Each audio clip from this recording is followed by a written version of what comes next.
Siyabingelela bazalwane igama lika Jesu Kristu waseNazaretha. Thank you so much for tuning in bazalwane. Igama lami ngu-ST Wadlamini. Wona wale kwaZulu. Sesikhona khona la bantwana benkosi. uNkulunkulu ke alokho enigcine njalo nibusise bafowethu. Niyazi nani inqubo yethu ya la ekhaya ukuthi before we start our show we just pray bazalwane ukuze yonke into esiyikhuluma la kungabe ukuthi nje sikhulume just to entertain each other, but this is ministry at the end of the day. So we are empowering people, transforming lives through the word of God, so we are edifying the body of Christ. So siyabonga kakhulu bazalwane. So before we start, let's just acknowledge ubukhona bukaNkulunkulu. Baba, siyakubonga Nkosi. Praise. Siyakubonga ukuba wena uNkulunkulu namandla ungcwele uphila ofana nabantu. Cabanga yakujulile wena nokwenza kwakho yamangalisa. Wento zonke uNkulunkulu wethu ngoba silapha umgomo ngegama lika Jesu Kristu nawo. Father God, we honor you and we love you. Ngomusa wakho sibonga ukuhlangana ngegama lakho bakhona Baba phakathi wethu umuhle, siyakubonga. We pray for anointing, wisdom and grace in the name of and Jesus counsel by the Christ. Holy Spirit. Oh Moyingcwele God, sigcwalise thank you Lord. sambele Touch phambili your people, usihole mighty God, kuwe wena through these okhulumayo waves. nosebenzayo In the name ngathi of Jesus. libajazwe libongwe Siyabonga, lidingiswe lakhe igama. Igama lika Jesu Kristu Jesus' name. waseNazaretha. We thank you Lord. Amen. Amen. Mfundisi, siyabingelela man of God. Ngiyabingelela Niyaphila. nababuki bonke bakho hayi siyaphila. Mfundisi, we thank God. We thank God Yes, kakhulu mfundisi. Siyambonga kakhulu uNkulunkulu ngawe. Yeah. Man of God. Phela wena sikwazi kudala lapha nawo vele ematendeni. Yes, For izwi lenkosi zonke lezi zinto. So namhlanje abantu bami lapha ngithe hayi ake ngilande nangumfundisi abantu abaningi amanye bamaze interpretela the late NJ Sithole doing all this. Namhlanje sithi hayi simlethe la straight ke sizokhuluma naye. Mhlawumbe umuntu nje oqala ukubona ngoba ngiyazi abanye bakwazi mase uku-interpreta lapha kodwa nje mhlawumbe mase ngathi nje umfundisi oqala ukubona nje umfundisi mhlawumbe ngathi ubona bafu your introduction. Ngathi sanibonani ngiyajabula Man of God. ukuxhumana nani ngalolu hlobo. Yes. Umfundisi uTumi Direko ngizalwa eOrlando East eSoweto. Okay. Ngakhulela khona ke until the age of 14 ngase ngiya ngale Spreadview ngase Vosloorus. Okay. La ngihlangane khona nenkosi uJesu 1996. 1996. Yeah, I was 20 years old. First year yami ngifunda eVets Technikon ngithi ngenze izifundo zemarketing. Inkosi yayisingibamba ke khona lapho. Ekubambela evarsity. Yeah, yangibambela khona kwakuyi-Technikon le ngaseduze nase-UJ. Okay. Seyisabayiguqule abayi-UJ vele manje nayo. UJ njengamanje University of Johannesburg. Yes, Okay. bengifunda lapho ke first year, second year ngayofuna nomsebenzi ngithi hey ngifuna ukusebenza ngiloko ngifunda inkosi yabe sengihlupha khona lapho. Hayi noma ingihlupha inkosi nami azange be umuntu ohlalayo ngaqhubeka. Nkosi yami. Ngaba umuntu osebenzayo until ngempela hayi kwaze kwaphela everywhere la ngangithola khona imisebenzi amaboss akhona evela ngixoshe engangixoshela ukuthi ngenze utho olurong but uNkulunkulu akathi hayi ngikubizile njalo. Nkosi yami. So angeke lapha ulunge khona la ofanele uyosebenza khona. So ngaleyo ndlela ke hayi ngayithola ngila inkosi yona engibeke khona ngasuka ngaba umuntu oyohlala eAlexander from eSpreadview. Nkosi yangibeke eAlexander yathi ngifuna ube usizo kubantu bala. So namanje ke sibhizi every Sunday sisa Alexander ebandleni Life Abundance Bible Church International phansi kwa Bishop uZikhali. Yes. Kodwa ngokwetende njengoba usungithulile ngaziwa kakhulu bengisebenza nobaba uNJ Sithole nguhumusha wakhe impela. Hawu shothi kwakumshado ke sasahlukaniswa. Mpela. Yiko ukwemuka kwenceke yenkosi inkosi simthatha because he was bekayithulusi likaNkulunkulu. uNkulunkulu walisebenzisa ithulusi lakhe kwafika isikhathi sokuthi alithathe ithulusi lakhe alibuyisele ku toolbox athi vukani bothabani vukani nabanye lisebenze kanjalo. Nabona bazalwane nje basilapha emakhaya ngihleli naye umfundisi uDerek bazalwane nje basila ngiyazi ukuthi abanye wena njengoba bengishile seqaleni bamaze interpreter bamaze se stage esepulpiti ehumusha intshumayelo ngokuhlukahlukana kwakhe, umushela babu Bishop SB Zikhali, batatu NJ Sithole nabanye abafundisi ohlukahlukana. So angizange ngimtshele ukuthi ngifuna sizokhuluma ngani, ngifuna nje sizoyixoxela naye umfundisi. Asinayo ngisho topic kodwa nje ngifuna ukubuza nalezi izinto umfundisi ezingikhuluma nje nawe. Uvelele kakhulu ematendeni eGod's Army. Yes baba. Kakhulukazi thina nje abanye bethu besuke sesibuka ama video singawazi nokuthi awanini, sesibona sibusiseka kakhulu. Uhlangane kanjani noTatu NJ Sithole? Ngathi ke futhi ngokwevangeli angithi ngiyingane yase Assemblies of God. Yes. La ngakhulela khona. Ngamukele uJesu eFaith and Deeds eSpreadview kumfundisi uPhandliwe. Yes. So bengahumushi 96 mangisindiswa mangifika Assemblies of God bengahumushi nakhona khona indawo yakhona eyicenter kuthiwa kuseThabanchu. Wonke umuntu nje noma ephiwe isiphiwo sokuhlabelela sokuhumusha ukushumayela yonke into kuyi stage esi-right sokuma lapha. I was feeling this burning. Sure. Ukuthi I belong to that stage. To not perform. To into yami ukuthi umshumayeli ngoba ethandazile kungelula ukushumayela. Angibe umuntu othi mangimhumushela kube ukuthi ngiyamphakamisa kunokumehlisa ngoba ikabili into yokuhumusha. Uyamphakamisa noma uyamhlisa umshumayeli. Umoya wakho naye kufanele ufane. Inkosi yami. Ukuhamba ubude bendlela kungifundisela ukuthi ngibe yilento umshumayeli ayiyona. Ngingabi into ehlukile. Maye ba umvangeli ngibe umvangeli. Maye teacher ngingene ku teaching. Uma engena ku prophetic lapho ngiyadonsa. Umusa okuyena uza kimi because ngizitshela ukuthi ngimunye naye. So kwasho ukuthi ubaba uNJ Sithole naye kwelakhe uhlangana bokumuntu bengimlalela okhosini. Yes. Ngizwe uNkulunkulu nomuntu omusha omama Mahlaba beshumayela ubaba Mahlaba beshumayela ubabu SD Gumbi beshumayela naye ubabu NJ Sithole ngizwe iGod's Army lapha na emsakazweni. Hey nakhona ngishayeke phakathi bekhona into ethi ngingowalapha ya. Ngingowala engathi ngiyambona edining room uma ehlabelela ethandaza noma eshumayela. Hayi indlela yami ihambe ngisuke eAssemblies of God ngoba ngithathwa umvangeli umfundisi uNhlapho uBishop Nhlapho. Uthathwa uNhlapho. Where God never fails. Ngihlale no Bishop Nhlapho 7 years. From 2002 uqala until end of 2008. Uhlangane no Bishop Nhlapho before uhlangane noTatu NJ. Yes. Okay. Ubaba uNJ uqala kwami ukumbona nqa ngimbona 2002 sisesekhunda eMbalenhle. Okay. Sinetende ebesplanta kulibandla iGNF. Ngale phesheya ubaba uNJ ubeka itende naye ayenza kulo iGod's Army uhlanganise wonke amabandla. Thina sisheshe siphume ngale. Okay. Masiphuma sesijaha siya ubaba uNJ. Every day ngangathenda ngoba inkonzo kababa uNJ zayiphuma ngabo 12 iphume ngabo 1 uthuke uthi abantu angeke babuye kusasa kuyima bebuya kakhulu. Eastern Cape kuWest ke khona ngoba abantu abangamaXhosa baba uNJ bavele bamvulela inhliziyo ngokumangalisayo.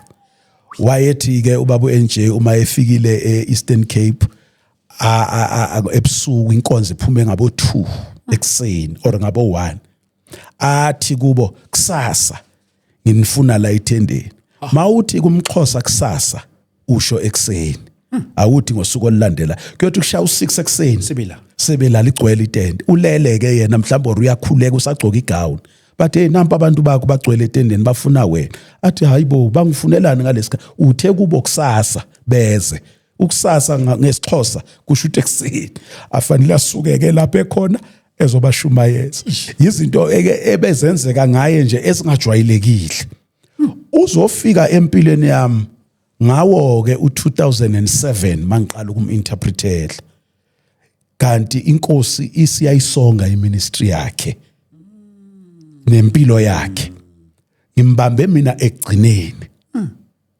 kwathola ukuthi ekugcineni lapho noma umzimba wakhe ungasenamandla kakhulu angitshela athi uma ungi-interpretela wenza kube lula ukuthi ngiphefumule ngoba mangishumayela nawe ushumayela ngikhokha umoya akubonakali nakubantu masisebenza ukuthi uyagula wena noma kugula mina umkhuhlane noma yini so okwami nobaba uNJ ilento engangiyithandaza ukuthi inkosi I will not interpret angeke ngihumushe uma ngabe umshumayeli ngingeze ukumlekelela noma ukumphakamisa ubaba uNJ wayebonga every day inkosi yami ngaleyo nto kimi naye nje ukumhumushela kwangathi ngiyaqala so ungibona le God never fails kubaba uNhlaba yena ukubona uinterpretela uNhlaba ungibona ngiinterpretela uNhlaba wathi lo muntu lo interpreter simdingayo emathendeni kwasho ukuthi ufika ngasendaweni esikuyo nobaba uNhlaba sese-Alexander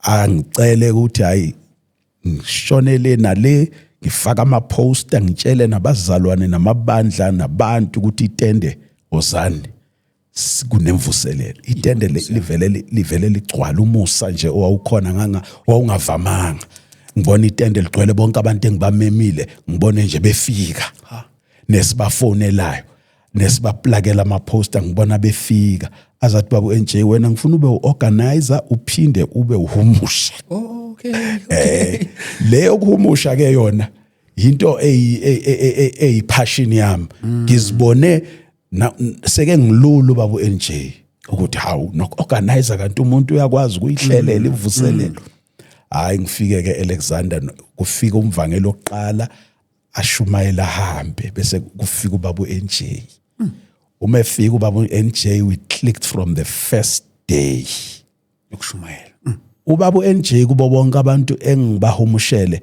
bengisoloko ngiyibuza ukuthi kungani ngiappreciate kangaka ngendlela akhuluma ngayo angiphatha ngayo abonga ngakhona hayi inkosi yathi it's because naye uyi-interpreter ubaba uNJ uhumusha kanje nabe humusha uzomkhumbula ukuthi makushumayela ubaba uRalukhulelo ubaba uNJ waye-interpret so ubaba uNJ wayebona ukubaluleka kokuhumusha because naye uyakwazi ukuthi ukuhumusha kuyini nokuthi wawumbona le ngendlela ayihumushela ubaba uRalukhulelo ngakhona ayingamdonseli phansi ayimisa phezulu so ubaba uNJ ungi-inspire ungifake ugcozi nokukhuthala yena ngokwakhe njengomuntu ohumushayo so uhlukile kwabanye abefundisi abaningi engingibahumushele kwabanye mhlawumbe bathatha ukuthi hayi into elula yes uchitha nje isikhathi but ubaba uNJ uyi-understand ngcono because uhumusha yena self so wayevele etendeni lakhe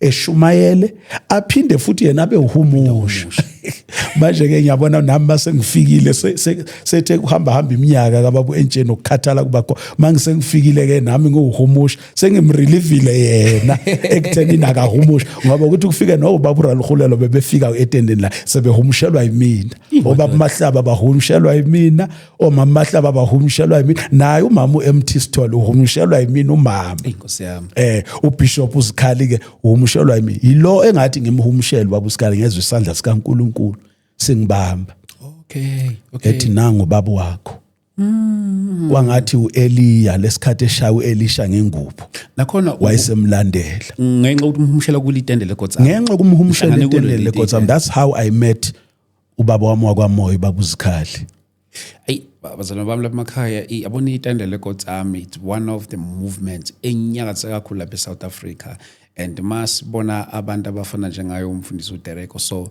abantu they labored for Christ here in South Africa so nje ingakuzayi ake simlande naye ke sizoyixoxa sifuna ukuyi-understand le juice le yalama revival nanihamba like yabona nje imvuselo zakho yena utata uNJ ezinye zazi ngiyakhumbula zazi nokuba koSoweto mangibuka ama-video asho ukuthi useSoweto asho ngiyakhumbula nje khona engangayibona yayisekahiso mhlawumbe yiphi imvuselelo othi cha yabona la ayi kuzo zonke imvuselelo zeGotsam kodwa le angikhohlwa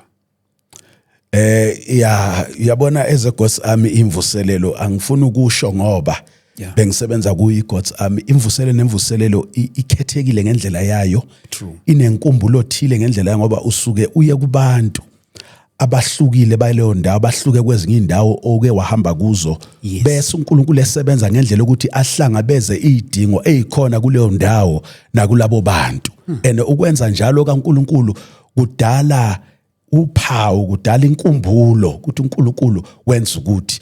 Kodwa angikusho ukuthi imvuselelo yaseKagiso le engimgcine kuyo ubaba uNJ kube imvuselelo eyenza esozohamba emhlabeni, kodwa uNkulunkulu emsebenzisa ngendlela emangalisayo.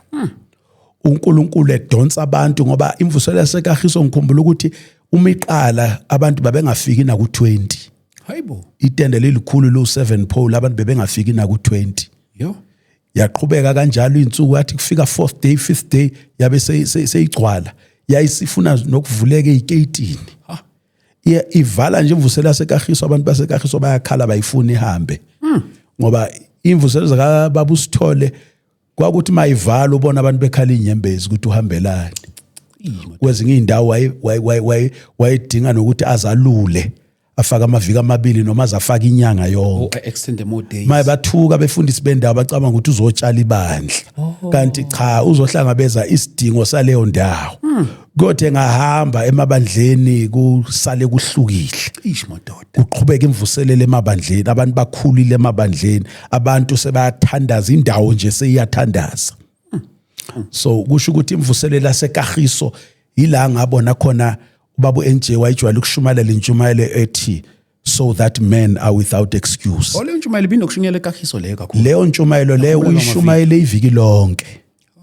Eyiqala uma eyiqala eMonday or eyiqala eTuesday uyoze ayokuyoshaya isonto eloke eshumayela leyo ntshumayelo eza nemfundiso, eza nezambulo, prophet abantu phulukisa abantu kumadimoni, abantu bephila bagula, abantu bebehlanza izinto laterally. Lapha etendeni lakaBaba uSithole ngoba ebethi noma ekhuleka embhobheni nje kwenzeka izinto lapha ezihlalweni. Lapha ihlalweni etendeni. Ubona abantu kuqaqeka izibopho, ubona abantu bephilile. Kusande kukhuluma umama la ngendaba yasemakhaya ukuthi kwesinye isikhathi ubaba nomama sexually umshado wabo uyalimala. Baba NJ wayekhuleka nje ku mic izilungu into ezifana nalezo kuze ubufakazi kude ekhaya ubaba besithi cha imphethe prostrate cancer or seyaphelelwa, kodwa manje nangu ubaba usevukile aza ahlekisa ubaba uSithole enza ama-jokes ngalo. Enza ama-jokes ngalo kathi wow imvuselelo isetendeni nasekhaya iyaqhubeka nasekameleni iyaqhubeka just ngomthandazo ngoba bokuyindoda ehlalayo emthandazweni. Wayengambaleli uNkulunkulu ukuthi ngizothandaza i-hour or 2 hours, wayenganayo leyo nto ubaba uSithole. Kwakumangale ukuthi yini ubaba uSithole afike ngo10 ebusuku ethendeni ebengaphuma emthandazweni ubaba uSithole uNkulunkulu engakasho. Ubesuka aye etendeni ngoba eqedile ukuthandaza. Into ebeyimenza idelay ukuthi ubebambeke egumbini lomthandazo. Mayefika nje kuvele kwenzeka izinto ku flow, nabashumayelayo bashumayela ku flow, nabahlabalelayo nabadumisayo kuvele ku flow. Umthandazo bokuyiyona yona nto bokuyisekela nodondolo nensika ye God's Army ngenxa kaBaba uSithole wayeumuntu omthandazo. Ngibengithi zokubuza ngempela ukuthi ngoba ufica ukuthi ngoba phela kwesisikhathi masukubuka ivideo sokungaziqale nini, kodwa uyifica ukuthi uma uyibuka ivideo ifica no 5 to 6 hours. Yes. And abanye uzuthi imvuso ekuthiwa kushiwe imvuso ekuthiwa njengamanje 11 ebusuku. Sonke lesi sikhathi bekusuke swele ekuqaleni thothi mhlamba akafika etendeni kanti hayi uthi ngoba uyihlala nje uyathandaza la khona. Umuntu othandazayo uyahlala noNkulunkulu on a daily basis. Ube isoja ngempela lika moya baba uSithole. Ipresence yakhe ubukhona bakhe bawenza umehluko ezweni lonke la eSouth Africa nasemkhathini ngempela bokudisturbeka. Yeah. Bokuqaqeka izinto bokwenzeka izinto noma esefikile etendeni amandla bowezwa. Yeah. Yeah. Bowulizwa ifulo obukhona bukaNkulunkulu ukuthi le ndoda kaNkulunkulu ixhumene ngempela noNkulunkulu. Into bekedle ngayo kakhulu iyona le uzothi uma ehlabelela kwenzeka izinto, uma ethatha umnikelo kwenzeka izinto, uma ethandaza kwenzeka izinto, uma eshumayela kwenzeka izinto. Njengoba ngisho ukuthi bekehumusha nokuhumusha, so ayikho iarea yakhe engazuthi ngithi hey ubuthakathaka la ube namandla yonke indawo, but amandla wonke ewathola aphehlwe emthandazweni. Khona lo baba kwaMema kuqala angazi noma mhlambe yena wakwam-interpretela yini, I think naye akasekho, kuthiwa ubaba umfundisi uNdlebende. Yes. Ikwangola eGoli. Mhlambe nake nabe emvuseleleni naye nonke. Ubaba uNdlebende wale eCarltonville. Okay. Wake wafika ubaba uNdlebende emvuselelweni kaBaba uSithole. Okay. Yeah, ngikhohlwe another thing ubaba uSithola ivame kuyo kwakukunikela. Wanikela ngemoto ubaba uNdlebende. Hawu. Ubaba uSithole benika abantu imoto. Angeke ngiyibale ukuthi upha abantu imoto ezingaki. Ubengawubiza umnikelo yena engaphani. Ubaba uSithole bepha abantu imali. Basho bona ukuthi ngiphiwe ubaba uSithole imali ayingashongo yena. So uma emile endaweni naye ebiza imali, ebiza ukuthi abantu abalethe izipho uNkulunkulu azobabusisa, usho ngoba yena uyaphana yena uqobo lwakhe. Mina ke wangipha imoto ke kanti uyangivalelisa. Ubaba uSithole wayishadisa izingane, wayefundisa izingane, waye ubaba uma ehlile epulpit engasase umshumayeli or umvangeli, wayevela be umzali. Wayevela be umzali endaweni kubantu abanezidingo bebekwazi ukuza bakhalele kuyena.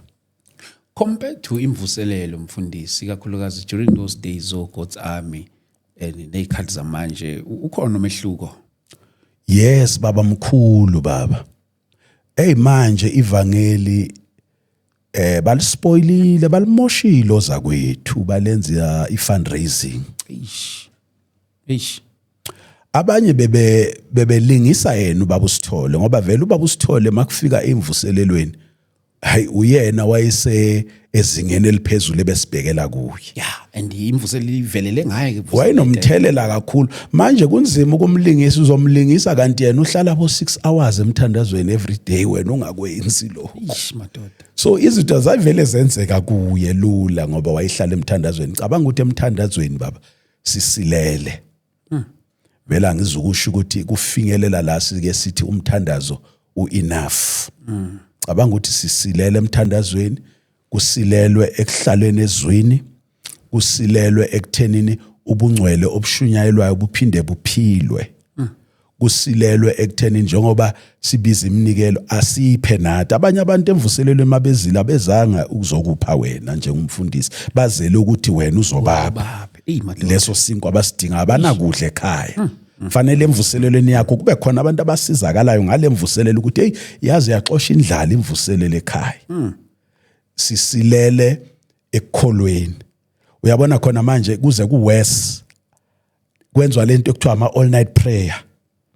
Kwenziwa all night prayer kodwa akusi all night prayer. Kuhlatshelelwa bo 3 hours. Ufuna iminikelo 3 hours, umthandazo 20 minutes, intshumayelo 30 minutes, bese siye emakhaya bese sithi sibuya ku all night prayer. Imvuselelo ne all night prayer ngeenkonzo akukho ukusebenza kaNkulunkulu ngaphandle komthandazo. So ngiyabona ukuthi sisilele kwaze kwabonakala engazi ukuthi ivangeli loqobo liphethwe abantu bangaphandle. Bafika beza la abanye babo beza ngeenhloso ezithile base badala umonakalo omkhulu. Nathi bavangeli bala eSouth Africa befundisi bala eSouth Africa namabandla sesithatha iback seat kubantu bangaphandle. Ngesikhathi saka baba uSithole hayi besingagwajiswa abantu bangaphandle, bebazi nabo ukuthi kunendoda yase KZN emlazi ekuthiwa uNJ Sithole egcotshwe uNkulunkulu esetshenziswa uNkulunkulu. Madoda, yazi uhlezi kuyicry isikhathi esiningi kubantu abahambe naye uTata uNJ. Mawuthi uyacheck ngeke ngahlala no Mazibuko lo emdlalela ikeyboard saxoxa naye, ngikhumbula sasixoxa naye lagcina lingenile naye igama la kuTata uNJ. Ekukhulumeni kwethu ngabona ukuthi ikakhulukazi kubantu ade besondele kakhulu ku-NJ there is still that cry and the gap ubonayo ukuthi abanye babo vele ingasekho into engenzeka kodwa ubona ukuthi ukuhamba kwakhe kuba affectile abaningi mhlambe wena since ngoba nase ni partnered kakhulukazi in terms of preaching going all over mhlambe kuwe kwa affecta kanjani ukudlula nje kwakhe emhlabeni njengoba bongibuza ngemvuselelo eyisikhumbuzo le yaseKagiso uNkulunkulu ngoba uye washumayela isikhathi eside kakhulu eKagiso so uNkulunkulu ebemsebenzisa kakhulu every day lesikhathi eshumayela so nami ke ngithi ay lokho ukujika kwezinto shuthi izinga leGod's Army seliyaphezulu manje sure sesibona itende lelincane for iGod's Army fanele manje kuyiwe iStadium ngokwendlela uNkulunkulu asebenza ngayo nokuthi itende uma libekiwe leGod's Army lifanele livulwe emaceleni ngenxa yokugcwala kwabantu na ngenxa yokukhala kwabantu maselihamba so kuyabonakala manje ubaba usithole nezinga asebenza ngalo sesizoya eStadium kanti uNkulunkulu umsebenzisa iyasongwa impilo neministry yakhe so kuye kwangilimaza kakhulu namanje mawuxoxa ngayo ungazi ukuthi ushona izolo ya ngathi uhamba izolo because kimi hayi kwavele kwaba nento yangathi umhlala phansi thizeni abantu abaningi bangave basho bathi ay uDirek wayevutha ngesikhathi uNJ ephila wayihomusha ngenye indlela ay manje sowuhlukile ngathi igiya liphansi ay kuye kwalimaza isikhathi esiningi emithandazweni yami eminingi ngiye ngithi uNkulunkulu awulenzanga iphutha kodwa kanti ubaba uNJ impilo yakhe mawufanisa nempilo enkosi yethu Jesu Kristu 33 years uJesu emhlabeni wabethelwa wavuka wanyuka wabese ke thintele impilo zabantu abaningi so ubaba usithole lempilo emfishane ayiphilile bokuyimpilo nje yamandla thina ebesondele kuye kukhulu esele nako kimi nje kukhulu okukhona noma ufike endaweni ubona abantu bekuncoma kodwa wena phakathi khona into ekuthobisayo ukuthi hayi awukafiki kulela zika ngoba lela zika laliphakeme kakhulu sesingene emasontweni kwesinye isikhathi uba isimenywa uyoshumayela ubona abantu bekuncoma bethini bekanti akusenawo nayikota yalento esisuka kuyo le kuGod's Army nawe awukafinyeleli to your maximum potential njengoba ngisho ukuthi umkhuleko uyidiscipline kuyadimanda ukuhlala emadolweni yazi mfundisi ungayiphutha mangawubuza lo mbuzo like being an interpreter interpretizwe lenkosi because ngiyangibona nje lento interpret kwesikhathi akufani nje ukuthi uhumusha indaba or uhumusha in kodwa lokho okwesermon uthanda kuba different because ufuna ngathi ngawumuntu ongena kuyisermon ube part of the sermon mhlambe iziphi izinto abantu abaningi abaye bangayinaki okanye mhlambe umuntu athi nami nginezilo ukinterpret kodwa mhlambe enye izinto yabona ukuthi mhlawumbe ayabona mayinganaka le nale can be a good interpreter. I know umbuzo omnandi omuhle mawungangithatha njengami uthi ngiyohumusha enkantolo yes uzongibona ukuthi akusulo Direk engimaziyo yes wasetendeni enkantolo kunomoya wasenkantolo etendeni kunomoya wasetendeni ithi ngithi nje umshumayeli une spirit sakhe unogcobo lwakhe unalo into okuthiwa umusa kaNkuluNkulu ophezukwakhe iba munye nalo muntu noma nje ngumfundisi ngisho ngathiwa umfundisi mhlambe omncane omdala odumile ongadumile thatha ngene ezicathulweni zakhe i-understand lento ukuthi lo muntu usempini aka entertain uyalwa njengoba lapha ngena naye empini angathelwa wena urelax uyodlisa i-team angathi ekhuphuka wena wehle uyamhlisa iba uAaron iba uJoshua phakamisa izandla njengoba baphakamisa izandla zikaMose mayiphakeme uIsrael unqoba uAmaleki mazehla uIsrael uyanqotshwa. Eish. So lapho kuma pulpit ukushumayela is do or die. So ungena kulowo moya iba uye. Eish. Yeah, once waba uye kube ngathi kukhuluma umuntu oyedwa bebabili because fanele you must be one in spirit. Kuke kwangenzakalela kaningi lapho ngihumushela umuntu kodwa umoya wami naye ungahambisani. Lapho kuba nzima uhumusha unxusa ukuthi inkosi ngisise. Madoda. Inkosi yazi umuntu uze ufise ngathi ngashesha iphele le ntshumayelo. Ngoba awukho munye naye. Ngoba kule insuku kukhona ugcobo, kukhona nogcobo olandwa kwezinye indawo. Olu strange. Uzwe noma umhumushela umuntu wakhona ukuthi hey ngaze ngahumushela ongesiye wasekhaya. Inkosi. So iba munye but once uNkulunkulu umoya ingcwele ephakathi kwakho oyena umsizi wethu okwazi nokukutshela nento ezoshunyayelwa. Ukwazi nokukutshela umuntu ekhuluma ukuthi uyothini manje. Umoya kaNkulunkulu okusizayo.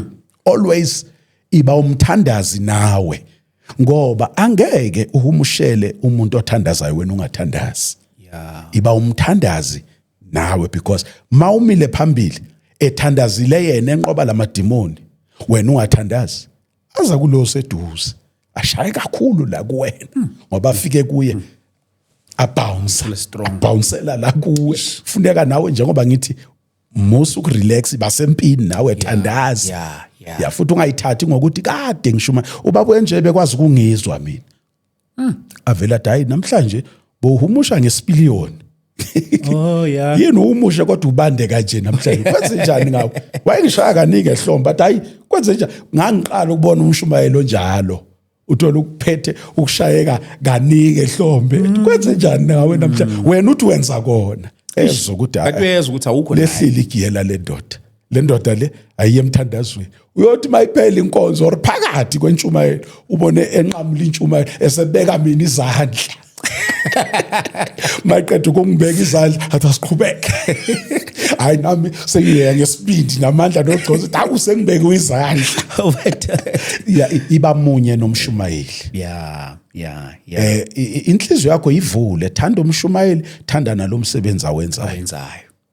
uNkulunkulu manje mfundisi noma ungasagxilile kakhulu kule interpreter manje uNkulunkulu nikeza nomsebenzi uholayo kanye uleadayo lapha eAlexandra manje so wena nje ubukhona lapha eAlexandra unayo ukuhumushelayo noma nje nikhonza vele nje ngumfundisi webandla Yes. eLife Abundance Okay. Bible Church Okay. igatsha elise-Alexandra phansi kwa Bishop uSikhali igatsha lika Bishop SB Sikhali unamagatsha unegatsha eSoweto unegatsha eThembisa unegatsha eCosmos City unegatsha eBinoni nasebinoni. Okay. So wena ukulele lise-Alexandra. ngikulele lise-Alexandra Madoda. Yeah. So vele obvious nje usushila sekuqaleni ukuthi yena uBishop nahlangana kule itende lika Tatu NJ Sithole and then na connecta lapho ke Yeah. till date. Yeah.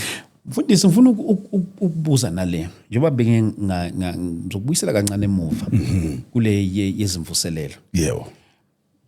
Nowadays njengoba usho nje ithothi izwi kulemvuselelo zakudala mhlawumbe uthi izwi zakudala ngeno 10 elingeno 11 manje angikhulumi into yamanje ngoba imvuselelo kwayona nje uthola ukuthi kushaya u9 sesiphumile nanenza ngani abantu kubagcina bengahambi ngaleza ikhathi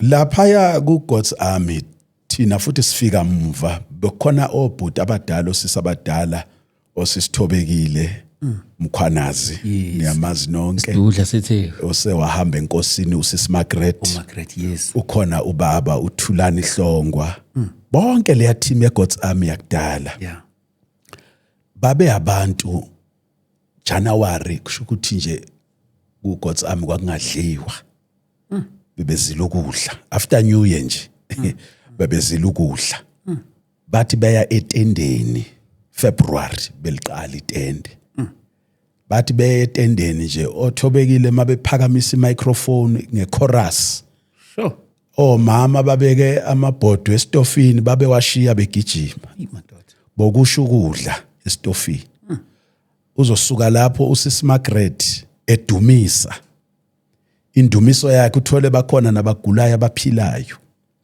ubaba uHlongwa indlela ayicindezela ngayo ikeyboard kwakuvele kunyakaze nje ilokishi lonke so abantu lapha ku God's Army babesuka from ichorus lokuqala nje kuze kuyofika isikhathi somshumayeli umshumayeli nje mayefika sekugcwele abanye abantu abanayo indawo yokuhlala yo kuzothatha obhuti yakhani obhuti uNduku bebe yabo MC bethandazile begcotshiwe sure akekho umuntu ku God's Army wayengagcotshiwe osisimalungi njenga namhlanje yeah uthole khona bo yena umfowethu utalent uMazibuko yes uyitholile lento yogcobo yokushaya ugubhu ngathi uDavid ngendlela ehlukile wavele wafithe icathulweni zomuntu onje ngobaba uHlongwa yes osisikhanyo prophetess namhlanje ushisa ikhotha the whole country naphandle kwezwe lakithi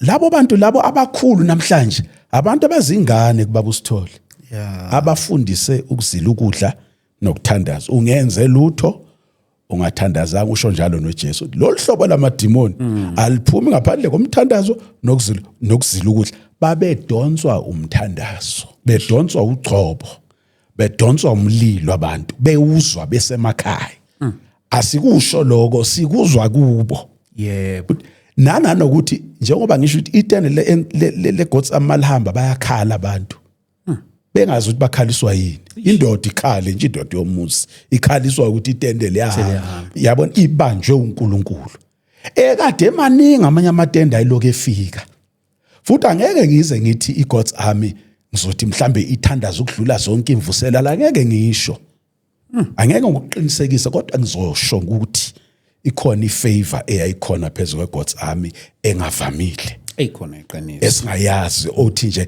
makuma itende nefuli kaJehova lime kuleyo ndawo yonke indawo ithula ithi tsi so yayivele nje imangaza futhi yayingajwayeleki imap lama challenges ngoba ngiyazi ukuthi mhlawumbe wayengeke ngabibikho ikakhulukazi nanokuhlangabezana nawo ngiyazi ukuthi ezikhathini zamanje uthola ukuthi kunoma fraternally awavumi ukuthi itende lingene sinoma kanjani njalo ama local pastors ngalezi izikhathi kwakuyimaphi lama challenges nanihlangabezana nawo uma kumele kuzoma itende njengobuningi bukaNkulunkulu okhona entweni nobuningi bempi yeah izinga lakhona liyaphakama yeah bokungekho tende elinganazi impi nezigameko lizofika itende libekwe ikakhulu Eastern Cape la wayithola khona isupport ubaba uSithole ila futhi wayithola khona izimpi eziningi KZN la ibhoboke khona vele ila wayithola khona vele futhi izimpi eziningi nala igoli uzitholile izimpi engayibona nami kukhona lapha eEastern Cape la itende khona lonke lasuka landisa lo bhidliza imizi yabantu yibo kwashona nabantu angazi abawu3 noma abawu4 baba uSithole wabangcwaba labo bantu emzini yabantu uthole lapho kukhona amadimoni endawo imoya obumnyama yendawo iliqubule nje itende ihambe indawo khona igcwele abathakathi manje uzobabhidliza umbuso wabo uzoshisa izikhotha zabo nezihleke zabo so abanye baya react so uzothi ke ubaba uSithole akuphakame nezinga lomthandazo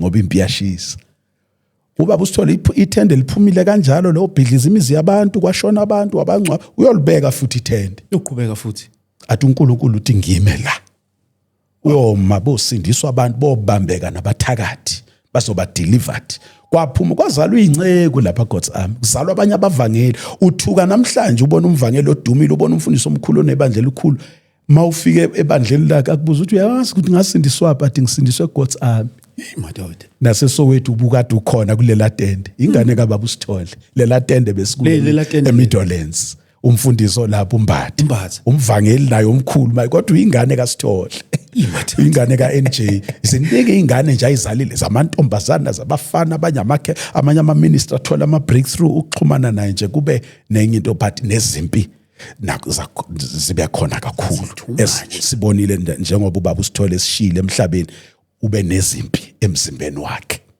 Kuzamsho kube if ngomunye mhlawumbe itende mali sukile itende layo bulali abantu abathile elinye laliyoxoshwa. Hayi wayezovela aliqoqe athi lihambe. Kanti ezinye inselela emva kwaloko kwasekuqala ukuphenywa kuqale kwenziwa ama-inspection nohulumeni angenelele ukuthi itende alizungena nje. Fanele kube khona ama-restrictions athize. Akhona amanzi etendeni.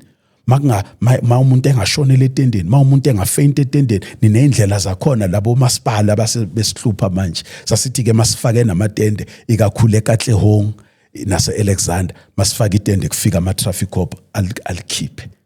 Kanti ezinye inselela abefundisi emabandleni abo bayesaba, abanye baba nomona, abaye bacabanga ukuthi bazothathelwa abantu. Eshilo ubaba uSithole angizutshala bandla. Simvuselelo la.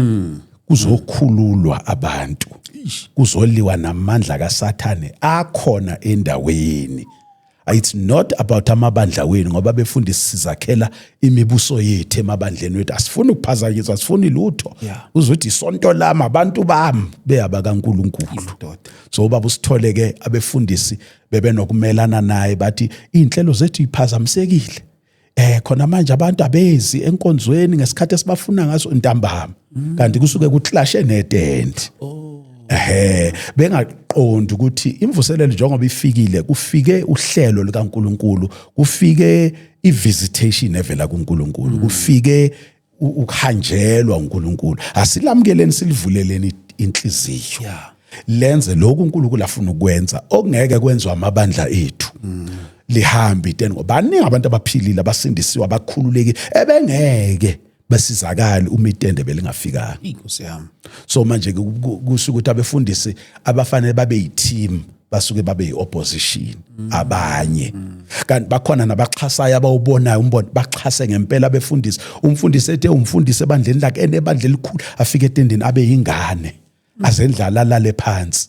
Kumangaleke ukuyithobo kungaka kweyinceku nokusiza okungaka kweyinceku enuNkulunkulu akawadla amandla abantu avela babusisi. So kuningi obokuhlasela lapha etendeni ngaze ngithi usuku nosuku belinezimpi zakhona. Utata NJ ubenayo lento yokuthanda ukuhlanganisa abafundisi abesetendeni bonke and ubone ukuthi even nalento yoma politics kubafundisi ngathi yayibonala ngathi ayiveli ukuqhathanisa namanje the way kungakhona manje uyakubeka itende lapha ukuthi umunye umfundi mhlawumbe useduze yoze kuphela ngayanga ngisho kuya kokunye kube nalento yokuvalwa kwabazalwane ukuthi bangayi ko-attenda njalo zonke lezi zinto. Ekhathini zamanje angazi mfundisi like njengoba bengakubuza ukuthi imvuselo zakudala nemvuselo zamanje ukuthi ukhona nomehluko washo ukuthi ukhona. Mhlambe ekhathini lezi la zona lezi etende mhla kuvelele iGod's Army abafundisi balezo ikhadi babebonakala benama relationship amahle. Ngokwakho manje nowadays ubona kukanjani ukurelate kwabafundisi nje bebodwa? Engathi uNkulunkulu angangenelela kithi befundisi. Singayibeki thina ngaphambili. Kwenjongo nenhloso kaNkulunkulu. Yes. Sibeke ama-ego wethu phambili. Sibeke ukuthi thina singobani, sinamabandla angakanani, ngishayela imoto enjani, ngihlala emzini onjani. Lokho sike sikuthathe sikubeke ngaphansi nje sibe zingceku. Ithende belenza lokho. Belenza umfundisi othize wendawo angaveleli. Kanti labefundisi abathanda ukuvelela kakhulu bebelimala etendeni ngoba etendeni awukwazi ukuthola ithuba lokuvelela. Uvela uJesu etendeni. Omunye uyathanda umuntu kuyimaketha hayi etendeni simakethe into eyodwa, simakethe uJesu, simakethe umbuso kaNkulunkulu. Othanda ukuyimakethe uvela imali angasayitholi into ingasahambi ngenjongo nenhloso yakhe. Ngoba sizofeza injongo kaNkulunkulu etendeni. Sisempini futhi azela unesa ama feelings omuntu or ego yomuntu. So abantu abanye bebevele bethotshiswa, mawuvuma uNkulunkulu ekuthobisa uzothoba. Yeah. Kodwa uma ubeke ego yakho phezulu, omunye ayithole sexabane sephambana noSithole. Esefuna amaphutha kaSithole la engakhona, kanti ayisingosithole lento, ayisinangawe, ingoNkulunkulu osihlanganisile. So laba bebeqonda lokho, bebekwazi ukubonisa ukukhula nokuvuthwa. Nanokuthi bekungasukuthi ubani uyotholani. Abantu esize kubo ababoshiwe, imvuzo omkhulu ukuthi labantu ababoshiwe abakhululwe. Labantu abangasindisiwe abasindiswe. Umphakathi nje awuhanjelwe uNkulunkulu. Zonke lezi ezinye izinto zizamva. So ukuphambana kuza mangabe inhloso zethu zingalungile. Khumbula uPaul mayithi abanye bashumayela ivangeli ngeinhloso engalungile, abanye balishumayela ivangeli ngeqiniso. Kodwa noma belishumayela kanjani akabonga uNkulunkulu ukuthi liyashunyayelwa. Kanti imvuselelo ingamandla ingumlilo iexpose nabanye. Yes. So kuzoshayisana. Makhona la uhamba khona uzobonakala lapha etendeni. So uzodlalela kude makwehla umlilo lapha etendeni ngoba uzoshisa lento zakho. So baningi abantu ke itende litreata abantu ngendlela ehlukile ngokwendlela nabo kuya ngabo ukuthi bami kanjani kwabona. Kodwa umuntu nomuntu mayifuna ukusizakala kunoma yini akuyona uyasizakala. Editendo kwabonakala lali kwangathi yayi non-denominational yani. Manje maningi ama denominations akhona and amanye awabona ukuthi kwanawo awafuna ukudlelana the way afuna ukudlelana ngakhona. Mhlambe nje singasa relate kuitende lika Tatu NJ. Maybe nje yini engenzeka mhlambe ubafundisi maybe nowadays ekutheni ukuthi ibe khona lento iyikhona kudala. Do you think ingenzeka kanjani? Asibe nokwazi ukuthi siwumzimba kaKristu. Ibandla lakho liyingxenye yomzimba kaKristu, nawe uyingxenye yomzimba kaKristu. Musuzakhelo wakho umbuso. Musa ukwenza ibandla lakho umbuso wakho. Musa ukwenza lento ekuthiwa icult. Musa ukwenza abantu bangathi bathandaza wena. Yenza abantu, khomba abantu kuJesu. Yeah. Khomba abantu kwisource. Yes. La nawe uthole khona ipower. Khomba abantu lapho. Musa uzenza ngathi uwe. Ngoba mawungafa kusasa swenze njani? Makuzoba uwe. Ish. So ufanele abantu bakhombe kuwona umthombo wensindiso nomthombo wokuphila oUjesu. Musa ukhomba abantu kuwe. Omunye azenze ngathi uyena isenior partner kaJesu, ngathi uJesu uyo ngaphansi kwakhe. Kanti uJesu ngaphezulu. So asiyekeni ipride yethu. Yeah. Izawenza umsebenzi kaNkulunkulu ungayiphambili. Asiyekeni ukuzakhela imibuso yethu, asibhodloze indonga zamasonto wethu sibe umzimba kaKristu. So konke lokho kwenziwa uye uNkulunkulu.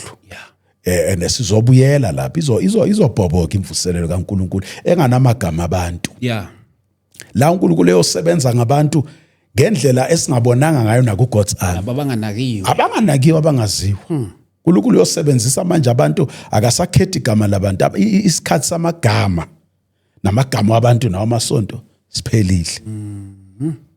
Ngicabanga ukuthi yena uNJ uNkulunkulu wamthemba ukuthi azange athathe igama lakhe alibeke phezulu. Kwaze kwaduma yena kwathiwa God's army, God's army, God's army, God's army. More than igama lakhe elithi uSithole. Yes. Ngoba iGod's army eyakaNkulunkulu. Wayinikela ukuthi ownership yayo ibe kaNkulunkulu. Mawuthatha iownership yento wena, into izohamba ngamandla akho nokuhlakanipha kwakho. Mawuyinikela kuNkulunkulu ukuthi ayi-own, izohamba ngamandla kaNkulunkulu nokuhlakanipha kaNkulunkulu nokusebenza kaNkulunkulu. Futhi sizothanda nawe ukuthi usiphe kodwa mhlambe sokwenza lengasigcineni. Mhlambe nama details la nikhonzela khona njalo ekutheni.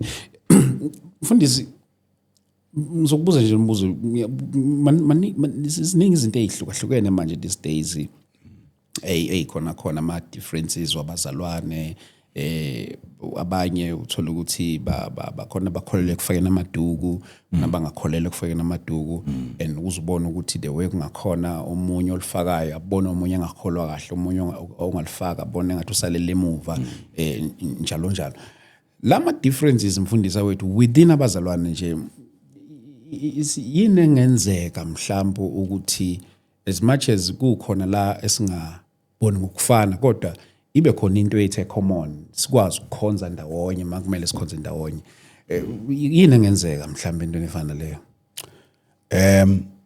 thina singabazalwane efanele sazi oyena esingaye uKristu yini uKristu kade ishumayela efundisa uKristu Jesu wayeshumayela efundisa ngombuso kaNkuluNkulu ende bokwenzekalana empilweni kaJesu bokubonakala amandla ombuso kaNkuluNkulu kuzwakala mayikhuluma ukuhlakanipha kombuso kaNkuluNkulu yonke into kade eyenza ngegunya lombuso kaNkuluNkulu into ogxila kuyo into ezokubusa into ezobonakala sagxila emadukwini sagxila einweleni sagxila esambathweni kanti lezo zinto ziright zifundiswe but umoya oyingcwele uthisha wazo lezo zinto asingamthathelini indawo umoya oyingcwele mina umoya oyingcwele kunezinto angiyekise zona abaye mabesindiswa ngingabayekisi mina ngivumela lo moya oyingcwele owayekisa mina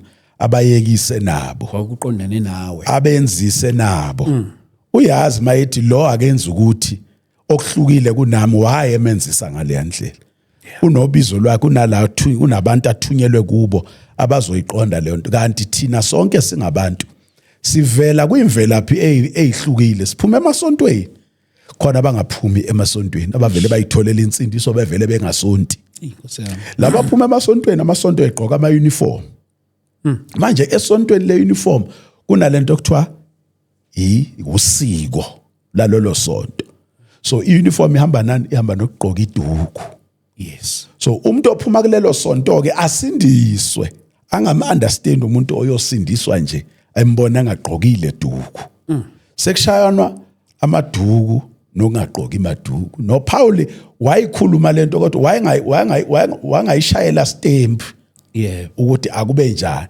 wayikhuluma kubaKorinte eKorinte bokwenzakalani eKorinte bokunalento okuthiwa ubufebe prostitution umuntu wesifazane bombona ngani ukuthi iprostitute wombona ngekhanda uma engagqokile noma esikile kuthiwa iprostitute kanti kwabanye amazwe akunjalo so kwakuseKorinte kwakwenzeka ngaleyo ndlela leyo issue yaseKorinte i-issue yaseKorinte uPaul uyi-addressa lapha ingakho fanele singagxili entweni ekhulunywa kanye eBhayibhelini ngoba awukwazi ukwenza eBhayibhelini lento okuthiwa isifundiso or idoctrine ngento ekhulunywe ivesi elilodwa engagxiliswa mawuya kubaKolose mawuya kubaFilipi mawuya kubaseEfesu mawuya kubaseThesalonika maGalatia maRoma uthola uPaul akayikhulumi leyo ukuthi wayebhekane nalo ladaba olulapha kulaba bantu ngoba uma engayikhuluma ibekela isihloko iyodala mningi umehluko kuningi ukushayisana ene into esenza singabazalwane sishayisana asingagxili kuyo asigxile kulento esihlanganisayo eUKristu ene sidedele nomoya oyingcwele asebenze impilweni zabantu unalo ikhono lokutshela umuntu umoya oyingcwele ukuthi egqoke kanjani kodwa futhi khona into okuthiwa unembeza uma umuntu egqokile noma ulifakile iduku noma akalifaka mawunembeza wakhe umtshela yena ukuthi igqoka iduku engamlalela unembeza uyona lo muntu engawulalela unembeza gqoka as long unembeza wakho ungakulahli so kuma emagama mfundisi uyakholela ekutheleni ukuthi amabhlukwe awanankinga not unless umoya ongcwele umuntu emiyekisile umoya oyingcwele akamiyekisi umuntu noma ngasibhluko lodwa noma ngaba yiteki noma ngabe istyle esithize akuyekise noma i-tattoo noma zonke lezi zinto noma amacici umoya oyingcwele akakuyekise ngoba uJesu esimlandelayo oyisibonelo sethu yena mfundisi wethu ukuthiwa ichief high priest angimazi wayegqoka ibhuluko elinjani enesikhathi saka Jesu kwakungaqokwa kwabhruko kwakugqokwa lento okuthiwa i-tunic i-girdle lento okuthiwa ama priestly garment izambatho zabapriest ziyamaroko amaroko indoda ithole igqoka iroko ngalesa sikhathi so akunala iBhayibheli lisitshela khona ngebhlukwe kanti futhi ebandleni nginendodakazi isebenza kwa 911 kuma ambulance la kuvele khona ingozi yes mayephuma yosiza umuntu uphuma egcoka ioverall eyibhlukwe sindiswe umntwana unomlilo uyavutha ukhuluma ngezilimi kodwa emsebenzini usebenza ugqoka ibhlukwe ngizomvulela liphi ivesi elithi kuye hey yekela ibhlukwe kodwa nomnikela kumoya ingcwele uthi khuluma naye moya ingcwele mali wrong ibhlukwe umoya ingcwele uzomtshela but eBhayibhelini asitshelwa lutho ngeziketi asitshelwa ngamaroko asitshelwa nangamabhlukwe so kusiyinto esingayishumayela lezo kwanathi singamadoda singamaZulu umtswana umsuthu kwakunganabhlukwe ibhlukwe oliqhamuke nabelungu besigqoka amabheshu sigqoke ikhumba alikho ibheshu lebhlukwe asikho isikhumba sebhlukwe bokuziketi nasemadodeni nokuvunula namhlanje ngathi ugqoka umvunulo omZulu awunabhlukwe awunani nokugqoka kwamaswazi ukugqoka kwamandebele ukugqoka abokunganabhlukwe ibhlukwe into ekuthiwa iwestern civilization iza nabelungu ibhlukwe uthayi ibhanecathulo lezi so angeke sikubeke njengesihloko njengento esithi umthetho fanele sikubeke kumoya ingcwele ukuthi moya ingcwele sisize kulokho sigayide kulokho hleze sithi siyalungisa sone ngoba iBhayibheli uma lithi kuyeke kumile konke kuyobolakala makuvunwa uyothi wena ulungisa laba abagqoka amabhlukwe bayalimala ngisho nalabo abangawagqoki uyalimala umsebenzi kaNkuluNkulu sihleli kuleyo nto engabe sithi moya ingcwele sisize kuyo so mhlawumbe umuntu ofaka usuke efaka ibhlukwe so mhlawumbe singathi aba against khona mhlawumbe singathi sithi i-doctrine noma sithi religion kungaba la ku religious kungaba la kune doctrine khona kungaba nala kunalento ekuthiwa ama tradition nemvelaphi yomuntu ingako kukhona especially komamfundisi ababizwa uNkulunkulu begcotshwe beshumayela uthola beshumayela zonke lezi ndawo bakumeme laba bantu behlonipha isipho sikaNkulunkulu esikuwe sometimes bakumema beyibandla lomthetho elimbathayo elifaka amaduku elifaka nesambatho ukuhlakanipha uPaul akushoyo ukuze ngizuze abantu angifane nabo be versatile musu ukuthi mabegqoke lapho babona bafaka amaduku wena uyaqhamuka neBrazilian I like that nePeruvian yes hlakanipha ube njengabo uthobe ufuna ukuzuza laba bantu bangathi mawushumayela bathi eish kodwa indlela agcoke igcina ingasazwakali kahle intshumayelo kwabanye ukuba versatile ngiyabona into esho mfundisi umoya ingcwele uyasenza futhi nokuthi sibe versatile naye athi mawukubantu abanje ibanje mhlawumbe umunye uthola ukuthi ufike esontweni elithile uma bethandaza they kneel down so angeke bese ngithi hayi mina ngisazi leso sifundo komele mangifika lapha nami ngiguqe nabo phansi vele goqa nabo phansi abakudlayo uyakudla ngeke nami mangulethela ukudla uthi ayi uyadla ngoba uzuza laba bantu ngisho ufike lapha empela ematsongeni badla lento okuthiwa amasonja lezibungu zabo bayiphekile hayi zama na ubekezele unambithe ukuzuza bazuza ngoba bakunika ngothando umbusa ngenjabulo so iba yilento labo bantu abayiyo ngoba wena uyayazi into oyizele uyadoba mayeJesu ethi ngizonenza nibe abadobi babantu ushinto ezifana nalezi manifika kubantu nifane nabo musana ukuhluka musana ukubagxeka ngalento abayiyona ubacekela phansi bese ayisazwakala intshumayelo yenu ish madoda aniseza ukubazuza ke ukuba umdobi ukuba neskill engathi kuma differences wethu ezabazalwane lapha emakhaya ngazi ngathi singagxila kakhulu kulokho esivumelana kukho then lokho esingaboni ngendlela efanayo khona we have a common ground Holy Spirit i-common ground yethu isiphambano i-common ground yethu umoya ingcwele yabona i-common ground yizwi ngokuphelela kwalo yonke into siyenza ngokukhanyiselwa yizwi sometimes sithathe imizwa yethu siyishumayele madoda. kungelona izwi. Eish. Usiko lwethu silishumayele kungelona izwi. Imithetho siyishumayele kungelona izwi. So asihlale ezwini, sihlale kumoya ingcwele, sihlale emthandazweni, sihlale esiphambanweni entweni vele esihlanganisayo. Ngoba masingenela kwezinye izinto siye sihlukane. Njengamakhaya wethu engafani namasonto wethu awafani. Mele sikwamukele lokho sikhule. Ukuthi hayi inkonzo enjena. Yeah. Le inkonzo enje. Wena mawumenywe khona isa lento umlayezo. Yes. You are a messenger. Yes. Yeah. Ukuze abantu basizakale. Bazuze. Kunalezi zinto futhi ezibizwa ukuthi ama preference. Yes. Yeah. Uthanda uToyota, ngithanda uBM. Ubaba omunye uthanda uMercedes. Angeke sishayane ngaleyo nto ngoba into ekuthiwa ama preference wethu. Nokukhinda sekukhetheni unkosikazi ube ne preference. Naseyifundweni ofuna ukuyifunda ube ne preference. So mawumzalwane awubi isithunzela. Mawumzalwane awubi umkhovu. Awusana kuyikhethela, awusana into ozithandayo, awusana preference. Mawenza into eso kuthi ayiwile ngoba wena uhlukile kunami. Madoda. Angikwazi ukuthi ngithi ngoba wena uthanda lokhu, unendlela yakho yokugqoka, unendlela yakho yokwenza ezinye izinto, bese sigxila lapho siyeke lento okhuluma ngayo umoya ingcwele esihlanganisayo nesiphambano nezwi. Sishana ngalezo zinto ke esihlukana ngazo.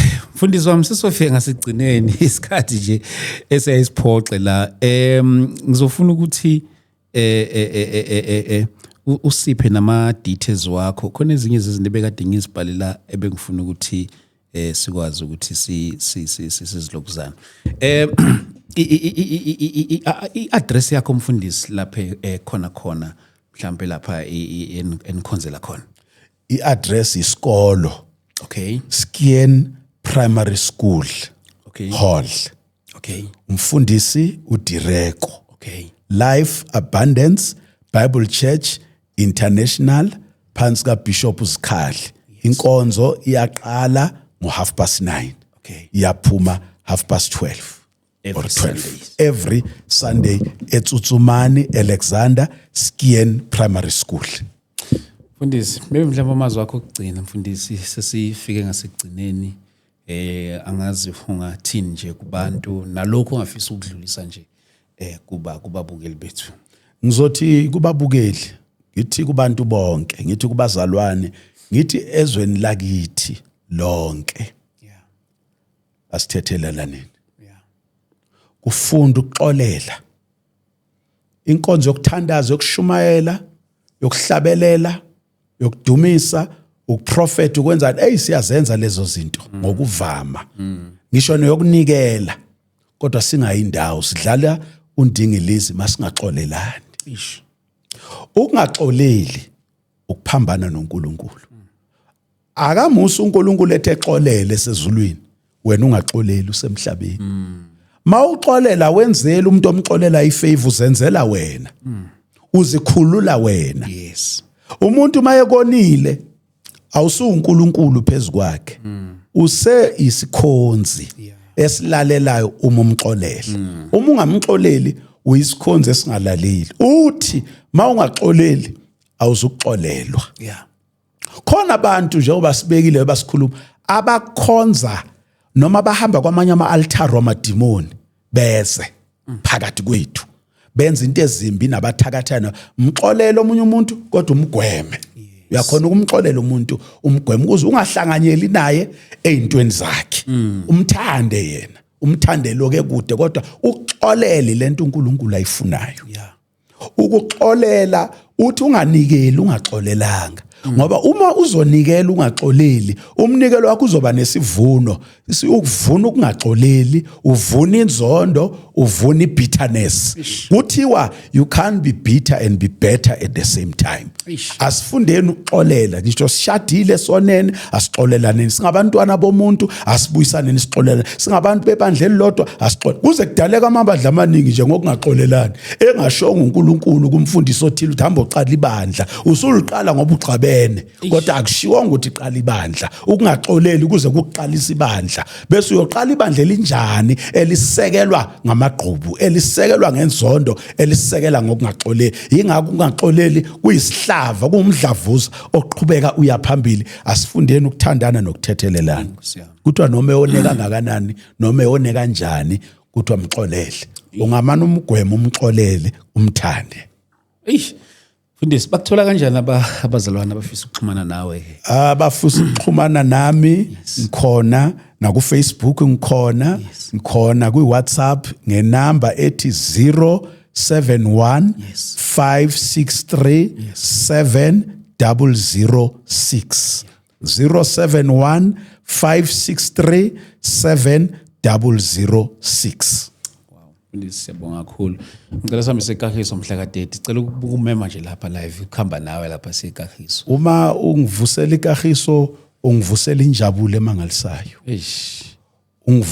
usungivusela namanxeba athizeni ukuthi ngikhumbula le ndoda kaNkuluNkulu ubaba uNJ Sithole ngoba ngagcinana naye ekahiso uNkulunkulu esebenza ngokumangalisayo kanti uyemuke emhlabeni abefundisi ngangiqala ukubabona bebaningi kanje emvuselelweni behlangene bemoya munye ekahiso kwabefundisa abanikela ekahiso nokudlula abazalwane bemthandile ubaba uSithole kanti uyemuka so ekahiso ngicela sihlangane khona ngiyobe ngikhona ikahiso kunokuthula legama lithi ikahiso lithi ukuthula olisho ukuthi ukuthula ikahiso kunothando kunemfudumalo abazalwane bakhona ngiyabazi banothando nabefundisi bakhona sazi sabuyela ngeGod's Army sesiyolobola intombazana futhi ekahiso ngaya ngafika ngalobola ekahiso so ekahiso bonke nje abafundisi bakhona ngiyabathanda nendawo yakhona ngiyayithanda indawo nje noma kubanda niyozwa kuyofudumala ngalelo langa imfudumalo yobukhona bukaNkuluNkulu neyothando neyamandla neyogcobo abeza abantu bakaNkuluNkulu bazohlangana nomdali wabo bazalwane bami lapho mhla ka30 August sizobe silapha na ekahiso ungachecka nje Kahiso Drive and Big Street kuseduze naseLusham Hostel aziyazi Lusham Hostel kuseduze naseLusham Hostel kuno stop omkhulu nje lapho ke sizobe silapho ke nje we will be hosting an outdoor service sizobe silapho bazalwane it's very simple nje mawusuka eKagiso Mall ukhuphuka straight nje ngeke ungawuboni lo stop mawusuka nje ngale kule side lase mall uhamba straight ngoKagiso Drive ubuze nje uBig Street mawususe Kagiso License Department so seseduze kakhulu uvela ubuze nje Lusham Hostel seduze kakhulu bovela bathi nakhya so sizobe silapho bazalwane ngomhla ka30 August yes siyabonga kakhulu bazalwane thank you so much mfundisi for your time ngiyabonga kakhulu mfundisi ukuthi ufike uzosigrace nathi la cha namhlanje ke sithi nje hayi ake sizoxoxa nawe hayi sizokubiza ke sesikubizela ke sesingena kuma topics la sobe sesixoxa khona siyabonga kakhulu siyajabula kakhulu ukuba khona kanti ngomhla ka21 ngoJune silapha eJewel City eJoburg imvuselelo enkulu ephuma eNewcastle abazalwane senza nabama open air the whole country ngomhla ka21 ngo10 o'clock ekseni eJewel City ngakaMayimayi number 1 hey uyakhuluma 20 oh yes then 28 June bazalwane futhi sizobe siseThekwini 28 June siseThekwini umkhuleko sizobe siyenawo lapha na eDurban umkhumbane hall then masiqeda khona sizobe sesiye eKagiso masiqeda ngeKagiso sizobe seseSoweto mhla ka25 October sizobe sikhona lapha eSoweto Dlamini Multipurpose Hall ila sizobe sikhona eThekwini sise umkhumbane hall eKagiso ngizakhumula bazalwane ngithe silapha kuKagiso Drive and Big Street ngaseLusham Hall Fundisi siyabonga kakhulu ngesiqede ukukhuluma siyabonga vele of God ukulambusiseni lapha emakhaya ufuna ukuxhumana nathi 0788 417 844 God bless you uNkulunkulu anibusise